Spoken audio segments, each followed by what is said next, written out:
Break नंतर तुमचं स्वागत. आपण चर्चा करतो आहोत संत सूर्य तुकाराम या आनंद यादवांच्या पुस्तकाबद्दल. या पुस्तकातून तुकाराम महाराजांची बदनामी झाली आहे का हे शोधण्याचा आपण प्रयत्न करतोय. माझ्या सोबत आहेत आमच्या फीचर्स एडिटर ज्ञानदा, ज्यांनी हे पुस्तक वाचलंय.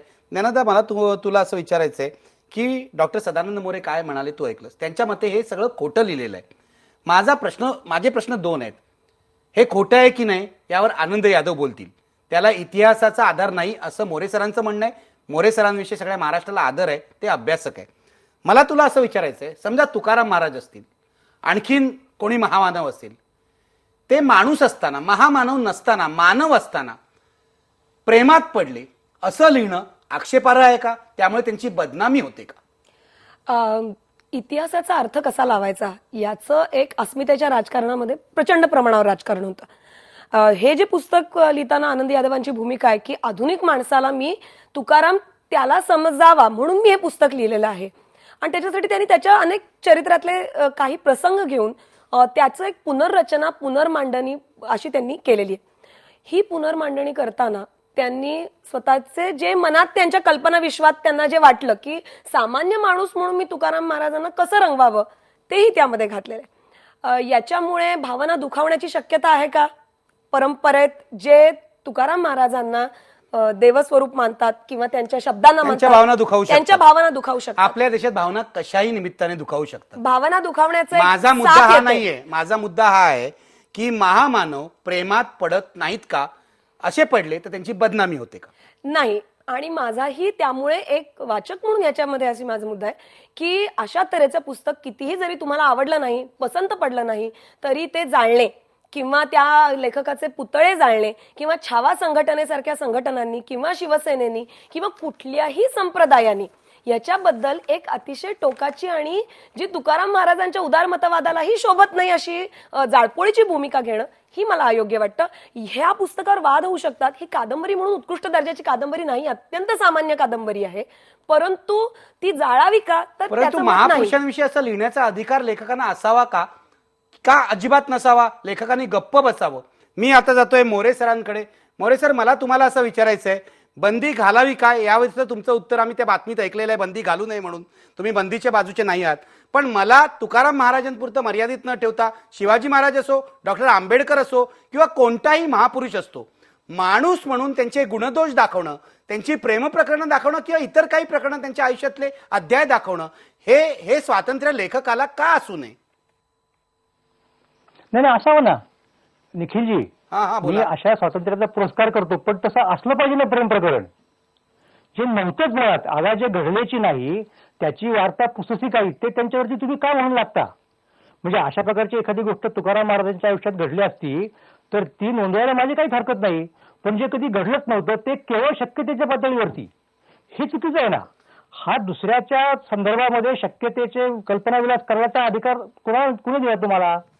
म्हणजे उदाहरणार्थ यादवांचं लग्न ठरलं झालं तर यादवांनी लग्नाच्या अगोदर 2 लफडी केली असं मी जर लिहिलं कल्पनेच्या आधारावरती तर काय होईल? हे अनफेअर आहे. आणि म्हणून मग त्यांच्या आधारावरती ठरवलं त्यांनी आता यांचं लग्न करून टाका. नाही मोरे सर, तुम्ही महत्वाचा मुद्दा मांडलाय. म्हणजे तुमचं असं म्हणणं आहे की आनंद यादव यांनी एक खोटं लिहिलंय म्हणून.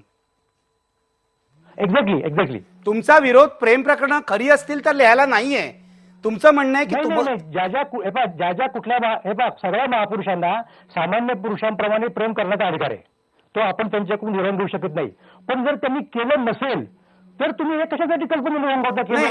हे अगदी मान्य आहे. पण म्हणूनच मला रामदास महाराज जाधव आहेत त्यांना विचारायचं आहे. ते असं म्हणाले की तुकाराम महाराजांची बदनामी झाली आहे. खोटं लिहिलं म्हणून बदनामी झाली हे मी समजू शकतो, पण तुकाराम महाराज अशा प्रकारे कधी प्रेमात पडणं शक्य नाही हे जे रामदास महाराज तुमचं म्हणणं आहे, हे कसं काय? म्हणजे ते काय जन्मतःच महापुरुष नव्हते ना? किंवा डॉक्टर आंबेडकर सुद्धा जन्मतःच महापुरुष नव्हते, शिवाजी महाराज सुद्धा जन्मतःच सगळा आपला वारसा घेऊन आलेले नव्हते. ती माणसं होती. माणसं असताना त्यांनी ज्या काही गोष्टी केल्या त्या लेखकांनी रंगवायला तुमचा का विरोध आहे? रामदास महाराज, मी तुम्हाला विचारतोय. नाही, तुमचं म्हणणं बरोबर आहे की जन्मताच महापुरुष नव्हते, पण सर्वसाधारणपणे त्यांच्या चरित्राचा भाग जर पाहिला त्यांच्या जन्मापासून त्यांचं जे काही संस्कार आहेत त्यांच्यावरचे आणि त्यांच्या घराण्याचे जे संस्कार आहेत हे महत्वाचे आहेत ना. सामान्य माणसाच्या संसारातले संस्कार वेगळे आणि महापुरुषाच्या संसाराचे संस्कार वेगळे आहेत ना, सरळ आहे ना ते. तुकाराम महाराज हे एका मोरे घराण्यामध्ये, चांगल्या घराण्यामध्ये जन्मलेले, आणि त्यांच्या घरामध्ये 8 पिढ्याची पंढरीची वारी आहे ना. नाही रामदास महाराज, तुकाराम महाराजांच्या मोठेपणाविषयी कुठे आक्षेप नाही या पुस्तकामध्ये. फक्त त्यांच्या आयुष्यातले काही माणसासारखे प्रसंग, म्हणजे प्रेमात पडले होते ते, त्यांना काही व्यसनं होती असं त्यांनी लिहिलंय. याच्यामध्ये तुकाराम महाराजांच्या संतपणाला कलंक कुठे लागतो? मोठा दोष कोणता आहे की तो तुकाराम महाराजांना सामान्य मानतो, आणि मग सामान्य पण तुकाराम महाराज जन्मतः सामान्य होते, तुम्ही आता मान्य केलं. नाही. हा, तुकाराम महाराज जन्मले तेव्हा सामान्य होते आपल्यासारखे, हे तुम्ही मान्य केलं ना आता? नाही आम्ही कसं मान्य करणार ते? जलमदाचा सामान्य व्यक्तिमत्व होतं ते, आणि त्याला याला सामान्य म्हणायचा अधिकार काय याला? नाही असं नाही. तुमचं म्हणणं आहे तुकाराम महाराज जन्मताच असामान्य होते का? काय म्हणायचं, एखादा मोठा महापुरुष झाला, तो पहिले अगदी सामान्य होता आणि गावाच्या लोकांसारखेच लीला करायला लागला, आणि मग हा सामान्य झाला, असं थोडी असतं ते. असं नाही. तुमचं म्हणणं आहे ते जन्मताच देवाचे अवतार होते. आणि आनंद यादव जर हे लिहित असतील तर त्यांचा फार मोठा मूर्खपणा आहे.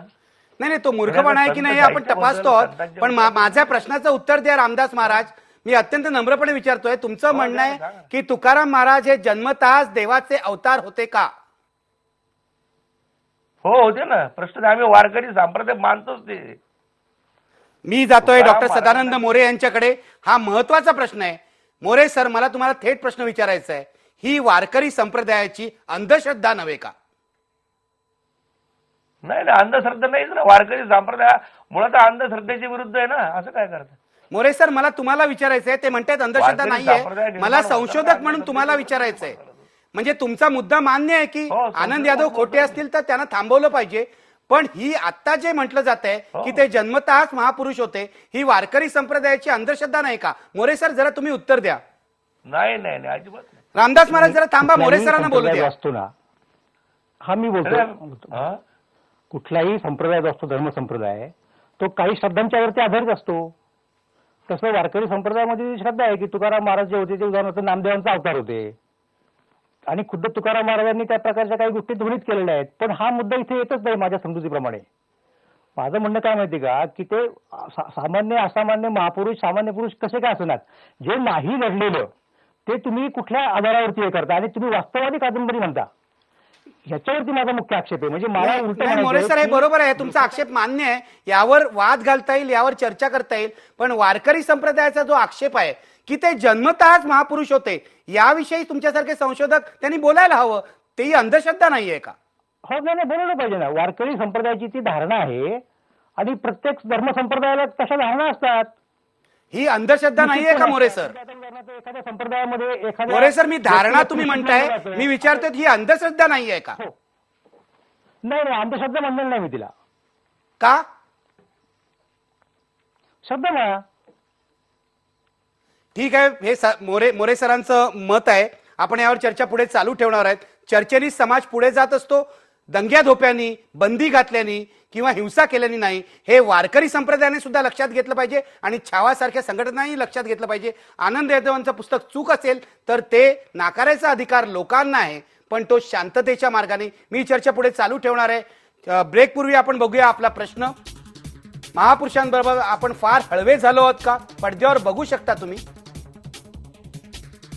आता 69% लोक होय म्हणतायत, आपण हळवे झालो आहोत. घेऊया एक ब्रेक. पहा फक्त IBN लोकमत. ब्रेक नंतर तुमचं स्वागत. आपण चर्चा करतो आहोत संत सूर्य तुकाराम या पुस्तकावर निर्माण झालेल्या वादाबद्दल, आणि आपला आजचा प्रश्न आहे महापुरुषांबाबत आपण फारच हळवे झालो आहोत का? ज्ञानदा, मला तुला विचारायचं आहे. मोरे सरांनी म्हटलं की ही वारकरी संप्रदायाची धारणा आहे की तुकाराम महाराज जन्मतःच महापुरुष होते. मी त्यांना वारंवार विचारत होतो की ही अंधश्रद्धा आहे की नाही. त्यांनी याचं उत्तर दिलं नाही. मला असं वाटतं, तूही संशोधक आहेस, मला तुला हाच प्रश्न विचारायचा आहे की एका बाजूला आनंद यादवांची चूक झाली असं म्हणतायत, दुसऱ्या बाजूला वारकरी संप्रदायाची जी अंधश्रद्धा आहे त्याला आपण अंधश्रद्धा म्हणायला तयार का नसतो? वारकरी संप्रदायाची अंधश्रद्धा म्हणजे याला ज्याला ते धारणा म्हणतायत, त्याला तुम्ही तुमच्या एका भूमिकेतून त्याला अंधश्रद्धा म्हणताय. मला त्या अशा तऱ्हेचा जन्मताच हे संशोधक म्हणून शब्दांचे खेळ आपण अनेक वर्ष ऐकत आलो आहोत. मला तुला असं विचारायचं आहे की माणूस जन्मतःच महापुरुष असतो का? याच्या पाठीमागे जो सर्व त्या समाजाचा एक पुनर्जन्मावरचा विश्वास, त्याचा काही नाही, हे सगळं कर्मकांडांवरचा तुम्ही विश्वास अनालिसिस आहे. करत राहा. मला विचारायचं आहे की माणूस शिवाजी महाराज असो, डॉक्टर आंबेडकर असो, तुकाराम महाराज असो, हे जन्मतःच महापुरुष होते का?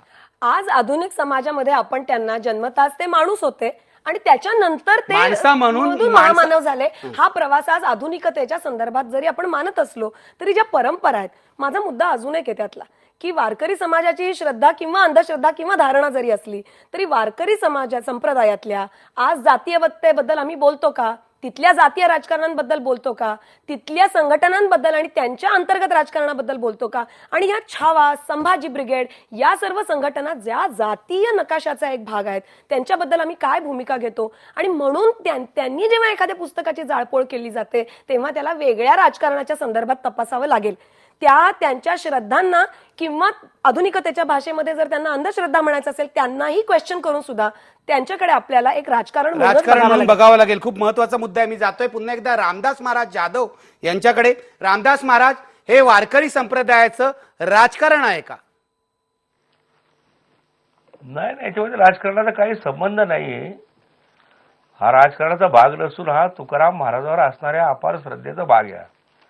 आणि तुम्ही जे म्हणता की हा जलमदास सामान्य महामानव होते का, तर हा मुद्दा सत्य आहे. ते जलमदास असामान्य माणसं होते आणि जलमदास जर असामान्य नसते ते, तर त्यांची विचार इथपर्यंत जाऊ शकत नव्हते ना. मला आपण एक जर थोडासा डॉक्टर मला एक बाबासाहेब थोडासा अडचणीचा प्रश्न तुम्हाला विचारायचा आहे रामदास महाराज. डॉक्टर बाबासाहेब आंबेडकरांची अशी कोणी बदनामी केली तर वारकरी संप्रदाय एवढा चिडून का उठत नाही? कोण? डॉक्टर आंबेडकरांची कधी बदनामी झाली? इथे मुंबईमध्ये रमाबाई आंबेडकर प्रकरण घडलं होतं, तेव्हा गोळीबार झाला होता. आम्हाला माहित नाही वारकरी संप्रदाय असा पेटून उठलेला. असं का होत नाही? फक्त तुकाराम महाराज संतांबद्दलच का आपण बोलतो? युद्धात सामील नव्हता झाला, पण कीर्तनातून प्रवचनातून आम्ही निषेध व्यक्त केले ना.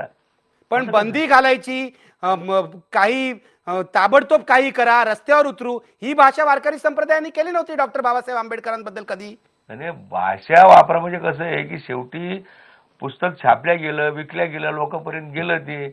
पण शेवटी कसं असतं की शांततेला काय मर्यादा असतात ना.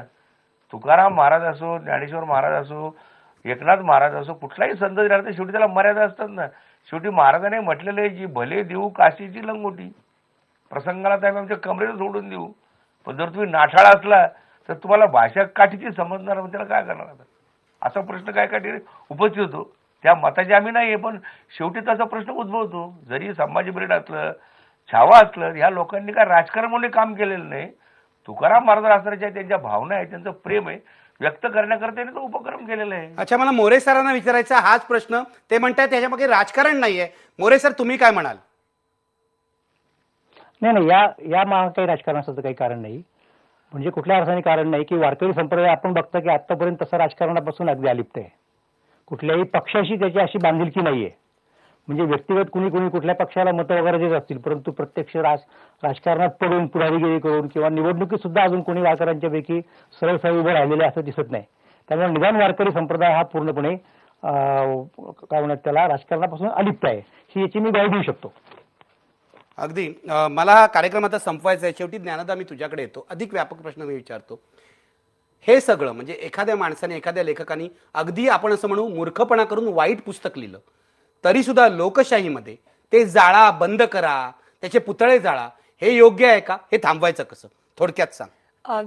कुठल्याही ज्ञानावरती श्रद्धा असलेल्या माणसाला आणि ज्याला ज्ञानाची महत्व कळतं त्याला पुस्तकं जाळणं हा कशावरचाच उपाय नाही, हे पहिलं कळलं पाहिजे.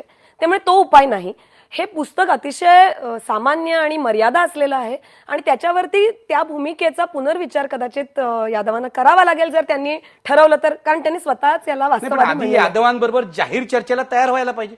यादवांनी सांगितलंय चर्चा करूया म्हणून. चर्चेनंच प्रश्न सुटू शकतात आणि या पद्धतीच्या जाळपोळीनं सुटू शकत नाहीत. आणि अशा तऱ्हेची जाळपोळ आपण जर एका संप्रदायाची मान्य केली तर आपण कोणत्या तोंडानं बजरंग दल किंवा श्रीराम सेना करतात त्यांचा आपण विरोध करणार आहोत. त्यामुळे जो उदारमतवादी भागवत संप्रदाय आहे त्यांनी तरी अशी टोकाची भूमिका घेऊ नये, अशी एक अभ्यासक म्हणून मला वाटतं की तुकारामाचा जो सगळा विचार आहे त्यांनी ही भूमिका घेता कामा. अगदी खूप महत्वाचा मुद्दा मांडलेला आहे की मुळातला वारकरी संप्रदाय, भागवत संप्रदाय हा उदारमतवादी आहे.